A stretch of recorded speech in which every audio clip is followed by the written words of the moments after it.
दोस्तों अभी recently China के साथ भारत की रेयर अर्थ मैग्नेट्स को लेकर के कुछ बात चल रही है, जिसमें कि चाइना ये चाह रहा है और ये रीएश्योरेंस चाह रहा है भारत से कि अगर ये डील हो जाती है तो वो ये चीज़ री एक्सपोर्ट ना करे यूएस को, जो ये रेयर अर्थ मैग्नेट्स है। और साथ में दोस्तों इंडियन फर्म्स के द्वारा भी अभी इस चीज़ को सबमिट किया गया है यूज़र आर्टिफैक्ट्स को कि भाई जो अगर ये डील हमारी हो जाती है तो हम इसको किसी भी वेपन्स ऑफ मास डिस्ट्रक्शन के तौर पे इस चीज़ को यूज़ नहीं करेंगे, कि नहीं और तरह की चीज़ों पे इस चीज़ की उपयोगिता हम लेंगे। और इसमें चाइना जो है दोस्तों वासीनर एग्रीमेंट, जो वासीनर अरेंजमेंट है उसका सिग्नेटरी नहीं है। तो जो इसमें क्या होता है कि ये चीज़ प्रमोट करती है आपकी रिस्पॉन्सिबिलिटी और आपकी ये जो ट्रांसपेरेंसी, इस चीज़ को सारी चीज़ों को देख करके। और पर इसमें भारत सिग्नेटरी है वसीनर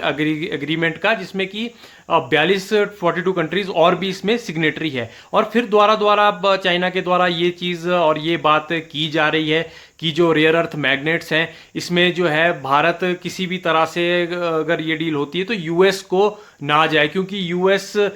से आपको पता है जिस तरह से अभी टैरिफ वगैरह की भी राइवलरी चल रही है या पुरानी इनकी जो भी रंजिश है, तो वो उस माध्यम से भी बात को कह रहा है। और इंडियन गवर्नमेंट ने अभी इस चीज़ पे कोई एग्री नहीं किया है कि भाई यूएस को हम री एक्सपोर्ट करेंगे नहीं करेंगे। अभी तो ये डीलिंग शीलिंग अभी इस चीज़ पे होनी है। और दोस्तों चाइना जो है ये बात मानने वाली है कि 90% of the rare earth magnets को भी पूरी दुनिया में कंट्रोल करता है। और ये चाह रहा है बीजिंग, ये डोमिनेंस चाह रहा है कि कल को जैसे मान लो यूएस के साथ अगर हमें ट्रेड करनी है तो हम एक बार्गेनिंग एक पॉइंट अपना रख पाएं कि हमें जो जिस तरह से भी हाल ही कल ही की न्यूज़ है कि अमेरिका ने चाइना के ऊपर 100% का टैरिफ लगाया है। तो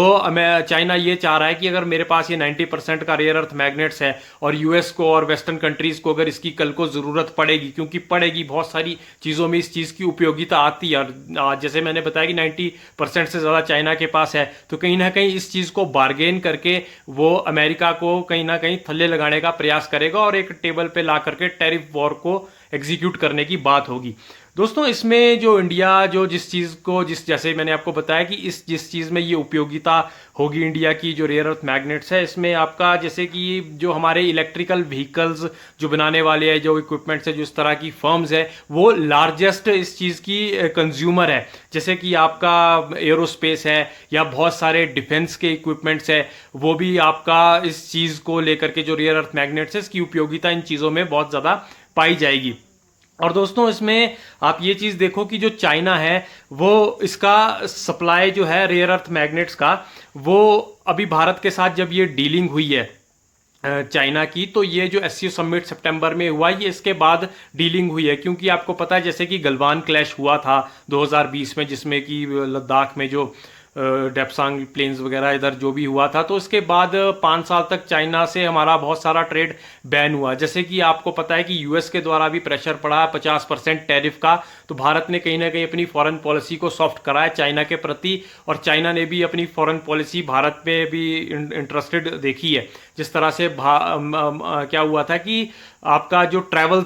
था वहाँ से चाइनीज स्टूडेंट्स थे जो भारत आते थे टूरिज्म के पॉइंट ऑफ व्यू से, भारत ने उसको बैन कर दिया था। अब भारत ने इसको खोल दिया है, तो वहीं से चाइना की तरफ से भी कुछ ना कुछ अच्छे इनिशिएटिव लिए गए हैं। उसमें से ही ये एक रेयर अर्थ मैग्नेट्स की एक डील बताई जा रही है। इसी के साथ दोस्तों अभी यूके के जो प्राइम मिनिस्टर है स्टारमर, उनका पिछले दिन भारत में आगमन हुआ। वह मुंबई में फर्स्ट अराइवल हुआ उनका, और वह जब अराइवल हुआ तो वहाँ पे वह चेयरमैन ऑफ ये जो आपका यूनिक आइडेंटिफिकेशन अथॉरिटी है उनसे मिले जो भारत का है। और उनका ये मकसद था कि वो रोल आउट कर पाए अपने सिटीजन्स के लिए यूके में एक मतलब डिजिटल आइडेंटिफिकेशन कार्ड। इसी के साथ दोस्तों जब इस तरह की बात उन्होंने कही तो जाहिर सी बात है वहाँ के अपोजिशन ने फिर हो हल्ला डालना शुरू किया। जैसे यहाँ का अपोजिशन बकबक करता रहता है पार्लियामेंट में, उसी तरह से वहाँ पे भी वो सिनेरियो फिर क्रिएट हो गया। इसके साथ दोस्तों यूके के प्राइम मिनिस्टर ने ये बहुत अच्छी बात कहते हुए ये कहा कि जिस तरह से ये भारत ने इस चीज़ को लागू किया और भारत इसमें एक मैसिव सक्सेस पाई है, तो इस तरह से हमें भी और हमारे सिटीजन्स को भी वहाँ पे हमारी गवर्नमेंट को इसमें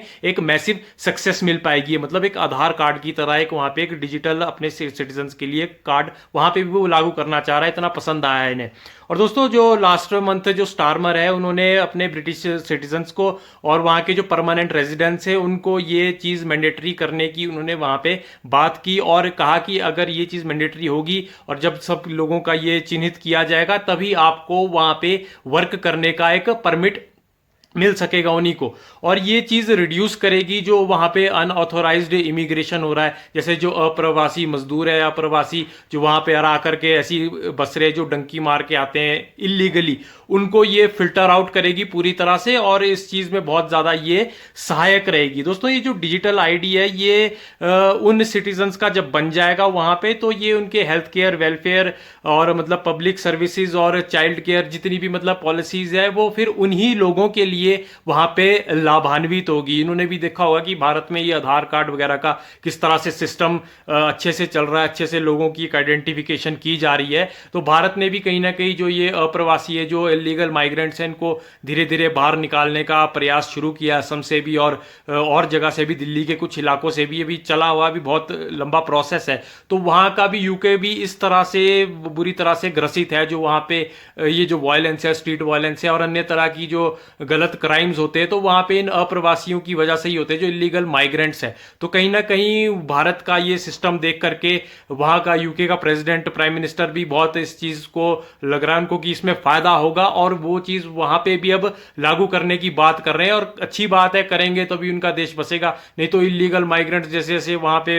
होंगे, ओपोजिशन पार्टी के वोट बैंक बनेंगे, जैसे यहां पर भी बने हुए हैं, सिरदर्द कर रहे हैं